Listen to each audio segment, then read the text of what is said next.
On Instagram saying you should do an analysis on Spotify. So I'm going to go ahead and I'm going to break down Spotify from my point of view. So first things first, I always start off on the monthly time frame. Now it was very interesting, and I've been telling everyone about Spotify right here at about like $200 per share or so. And I put it on my TikTok, I put it on my Instagram that I personally don't feel comfortable buying unless price comes right back to this previous all-time high right here, previous all-time support right at this level right here at 200, as you guys can see.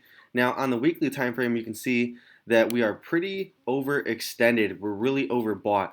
And how do we know when something's overbought whenever we're using it trading Ichimoku? Is we're looking at price to the first moving average. So price to the first moving average right there is overbought. On the monthly time frame, I mean, there's not even enough data to the point where there's a full cloud even made yet. And we can see that the 9-day, 26-day trend line momentum gauges are all the way down beneath 200, and prices already skyrocketed up to 270. So that's how we know that it's overbought on the weekly time frame, monthly time frame, weekly, and the daily is pretty much the same thing as well. You know, it was really interesting actually keeping your eyes on this bearish hammer and then seeing this next candle right there play, and then just seeing that huge run throughout that entire day, and especially with the stock market down about 730 points today. And it's really interesting how crazy how that whipsaw, that choppiness in Spotify was. I mean, basically where it opened is where it closed, and it only closed down about $3 per share today. So it's definitely holding up its support on here. I mean, if we look at the smaller time frames and we start to break this down in smaller time frames, we have some moving average disequilibrium right there, as well as a bearish hammer 2 off of that 268.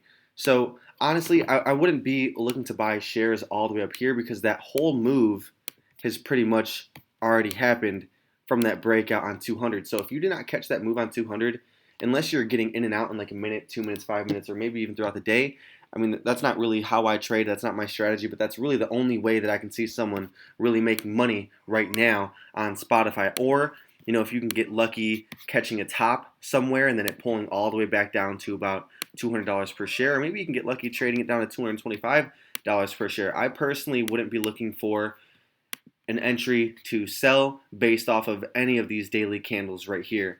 I mean, if we were to go ahead and verify that it's overbought so you guys can see, I mean, take a look at the RSI indicator. Just now became overbought on the monthly time frame, severely overbought on the weekly, daily, same thing. You can start to see it starting to come down.